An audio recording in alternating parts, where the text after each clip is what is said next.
querías ser astronauta, ¿no? Sí, sí, sí, era mi sueño cuando era un niño. Bueno, y no tan niño. Quizá por eso empecé la carrera de física, para poder llegar a ser astronauta. Y bueno, lo que lleva el astronauta es el descubrimiento del Exacto, universo, de nuevos planetas, de nuevos lugares, de donde no ha ido nadie, o muy poquitos, ¿no? Pero eso es lo que tú estás haciendo. Eres un astronauta de las montañas, porque estás escalando cumbres, ¿no? Y llegando a sitios donde no hay nada y no hay muy poquita gente que haya ido y a la vez está todo, exacto, ¿no? exacto. Es ese niño, ¿no? Es decir, yo siempre digo que somos un niño y nunca debemos dejar de ser ese niño que tiene curiosidad por descubrir, ¿no? Descubrir.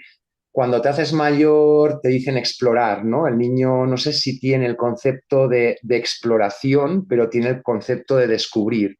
Va descubriendo pues, un nuevo color, va descubriendo una nueva emoción, va descubriendo nuevas cosas, ¿no? Quizá el espacio es eso que nos queda por descubrir ahí fuera, de una forma cuando salimos al balcón o miramos por la ventana una noche o estamos en un prado, y te imaginas el misterio que está en lo negro, ¿no? Es decir, más que en las estrellas, en lo negro. Que digo yo, ¿no? ¿Qué habrá ahí en hecho tan negro, ¿no? Las estrellas las veo, pero lo que está en medio de ellas no lo puedo ver, ¿no? Y pues sí, yo quería ser astronauta, siempre digo, soy un astronauta frustrado que solo ha llegado al Everest. Y en el Everest, pues he visto todo lo que queda por descubrir en el planeta, ¿no? Muchas veces creemos que los descubrimientos están muy lejos y lo que no entendemos es que el gran descubrimiento está dentro nuestro, ¿no? Es decir, descubrimos desde nuestro interior y el gran misterio está en descubrir por qué nos emocionamos o cómo nos emocionamos, cómo vivimos o por qué vivimos. Son preguntas, el cómo es muy físico, el por qué muy filosófico, ¿no? Pero se juntan en esa exploración, ese descubrimiento que no puedo salir. El alpinismo, en el fondo, volviendo a él, para mí es un peregrinaje, ¿no? Un peregrinaje que me lleva a una geografía exterior que es alucinante, de muchos colores, de muchas culturas, pero en el fondo me lleva a una geografía interior que es muy profunda y a veces insondable, ¿no? No llegas nunca a ver el fondo de lo que estás buscando. El día, yo creo que si me respondiera la pregunta dejaría de buscar montañas, pero la naturaleza tiene esa magia de no dejarnos nunca dejarnos de preguntar, ¿no? Es decir, cada pregunta ella nos responde parcialmente para que sigamos preguntándonos, ¿no? Esa es la gran magia que tiene la naturaleza. Y cuando subes, vas solo. Depende, hay veces que sí, soy, vamos a decir, un alpinista o un montañero que le gusta mucho la soledad buscada, porque el silencio es el que me permite ahondar en la geografía interior muchas veces, pero me gusta mucho compartir, ¿no? El hecho de compartir, el hecho de tener, vamos a decir, una persona al lado donde puedas dar gracias de lo que estás viendo y de lo que estás viviendo, es lo que te hace falta realmente cuando estás solo, ¿no? Es decir, cuando estás solo, mucha gente piensa que en los momentos más duros y más difíciles lo pasamos muy mal, ¿no? En esos momentos es muy fácil, ¿no? Yo creo que el cuerpo está preparado, la evolución nos ha preparado para poder solventar grandes problemas, pero no nos ha preparado para estar solos en los momentos bonitos, ¿no? Los momentos bonitos son para compartir. Ese momento en que ves una luz, ves un sol, oyes algo, hay algo que quieres compartir para dar gracias con otra persona, ¿no? Es decir, jo, qué bonito es esto, ¿no? Es decir, no es lo mismo decirlo solo que poder compartirlo con otra persona a tu lado o con más personas a tu lado, ¿no? Es decir, hay una comunión de las conciencias en ese momento que multiplica la emoción o el sentimiento que tú tienes en tu interior. Sí, es una experiencia, no es una cosa mental, sino es una vivencia que está impregna cada célula de tu ser, ¿no? Exacto. Entra en resonancia, hay algo que entra en resonancia dentro de ti, pero esa caja de resonancia se multiplica si hay más gente a tu alrededor, ¿no? Es decir, no es lo mismo resonar tú solo con el universo que resonar con más gente, ¿no? Es decir, sobre todo en esos momentos podría llegar a decir de felicidad, ¿no? Cuando realmente sientes que eso es muy especial, ¿no? Que trasciende lo especial que pueda ser cualquier otro momento. ¿El hombre es trascendente de por sí? Yo soy trascendente de por sí, no me atrevería a hablar por los demás, cada cual debería decidir y pensar si es trascendente o no. Para mí hay una trascendencia, trascendencia en el sentido de saber o creer, porque al final es una creencia, esa trascendencia, que formamos parte de algo mucho más grande de lo que creemos, que la realidad que vivimos es parcial y que sencillamente somos esa gota en el océano sin percibir el propio océano, ¿no? Exacto. Me imagino que has tenido muchos accidentes, muchos momentos tocando la muerte. ¿Tienes miedo a la muerte? No, en ningún caso tengo miedo a la muerte. Negaría el propio ciclo de la naturaleza, ¿no? Es decir, la muerte es la consecuencia de estar vivo y estar vivo es consecuencia de que voy a morir, ¿no? Es decir, es un momento y los que vivimos en la naturaleza, yo vivo en un pequeño pueblo del Pirineo, vemos cómo la naturaleza se duerme en un momento del año, que es el invierno, y vuelve a renacer ahora en primavera, ¿no? Y de nuevo vuelven los colores, de nuevo vuelven los olores, vuelven los sonidos de los pájaros, pero ha habido un momento de letargo, de muerte, ¿no? Es decir, se ha secado el río porque estaba helado, el agua ahora, la naturaleza siempre digo que vuelve a sangrar, la muerte forma parte del ciclo de la vida, no puedo entender la vida sin la muerte. Tú estudiaste matemáticas y un gran representante de las matemáticas fue Pitágoras. Y Exacto. Pitágoras, él creía en la inmortalidad y él creía en la reencarnación. Es lo que has dicho tú, de que la vida sigue, ¿no? Hay un periodo que está todo frenado, parado, pero es la propia naturaleza y la propia naturaleza tiene esa fuerza de vida que vuelve a resurgir, ¿no? Y es un ciclo continuo, ¿no? Hemos empezado el programa con una frase tuya que dijiste, no, no, un momentito, que tengo muchos abrazos que dar todavía, ¿no? ¿Qué pasó? ¿Has estado con dos experiencias cercanas a la muerte? Sí. Cuéntanos.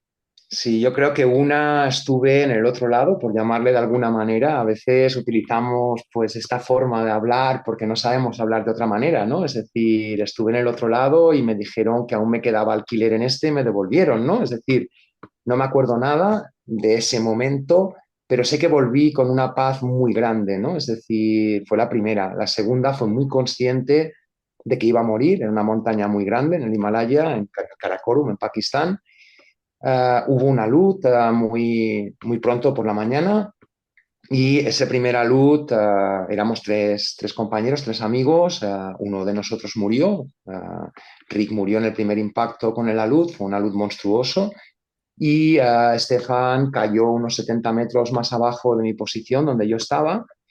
Y ese día eran las 8:30 de la mañana, exactamente, más o menos, cuando fue el primer alud. A partir de ahí yo quedé muy expuesto, estaba en medio de la cara sur del K2, completamente expuesto. Había una pequeña piedra delante de mí. A veces el destino se ríe de ti, te da esa pequeña, ¿cómo diría, no? Esa pequeña esperanza, que en este caso era una piedra pues más o menos del tamaño que estoy haciendo con mis manos, en la que cuando yo vi el primer alud pasé las dos cuerdas, ¿no? Eso me salvó la vida en el primer alud porque las cuerdas las cortó, las reventó completamente. Rick cayó hacia abajo, murió por un impacto de una roca, lo supimos luego recuperando su cuerpo, y Estefan quedó en un shock traumático y no, claro, no podíamos ni hablar, ¿no? Yo no sabía si le estaba bien o mal, lo supe un poco más tarde cuando reaccionó un poco, pero bueno, yo quedé allí, la situación no me permitía mover, estaba muy expuesto, sin poder moverme sencillamente porque si caía otro alud y me cogía fuera de las rocas, yo sabía que estaba muerto, ¿no? Entonces, imaginaros desde las 8:30 de la mañana hasta las 4 de la tarde que pude salir de esa posición, ver el sol grado a grado en el cielo, cómo va dando el arco en el cielo, yo sabía que hasta que se pusiera por detrás de la arista sur-sureste del K2 no podría moverme, ¿no? Porque en ese momento estaría a la sombra, el frío haría que la pared se congelara de nuevo y yo podría moverme, desescalar hasta la posición que tenía Stefan. Si hubiera quedado allí no hubiera pasado nada. Durante el día hubo 3 aludes más. Cuando digo aludes es inimaginable pensar el tamaño de esas aludes, ¿no? Es decir, la gente que vio, que estaba lejos de nosotros y vio el accidente, sabían, imaginaban, nos dieron por muertos en el primero y evidentemente después de los 3 no había duda de que nadie podía sobrevivir a ello, ¿no?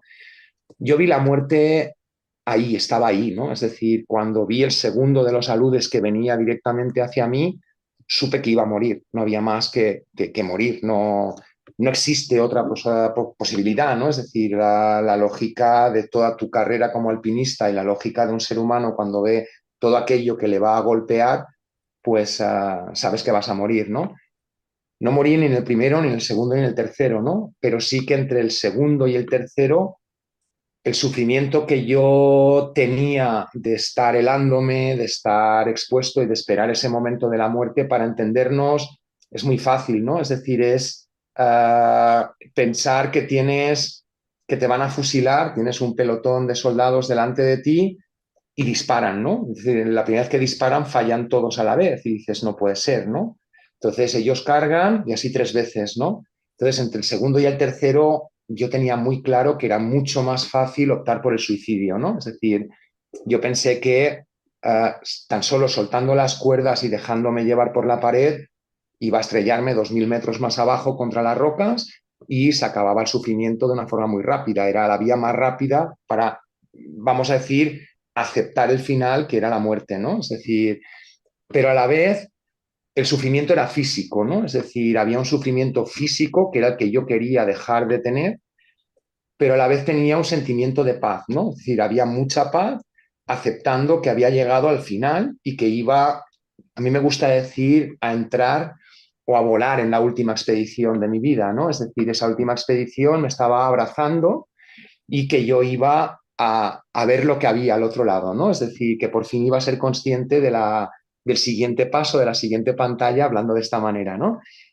Pero ahí, justo en ese momento, sentí eso que has dicho, ¿no? Es decir, que no podía irme, ¿no? No podía irme sencillamente porque había unos abrazos que no había dado, ¿no? Y no podía irme de esta vida o de este momento de mi existencia o de mi realidad sin dar esos abrazos y despedirme de verdad, ¿no? Es decir, que había gente que merecía que yo la abrazara y le dijera adiós de verdad, ¿no? Es decir, de una forma física, de una forma carnal, de una forma material, ¿no?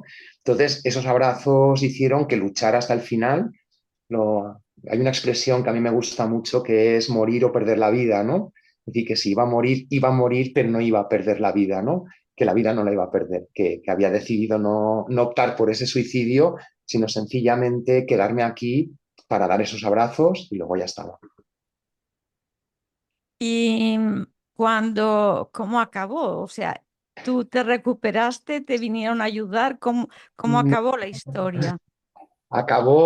Fue muy largo, fue un día, quizá el día más largo de mi vida fue ese, cuando el sol se puso, el supuesto que yo había hecho de que el frío iba a entrar, se heló la pared completamente, la pared se heló, pude desescalar a donde estaba Stefan y él seguía en shock traumático. Curiosamente, él tenía una emisora desde las 8:30 de la mañana. Hubiéramos podido tener un contacto con el campo base para que nos enviaran un helicóptero o hicieran un rescate.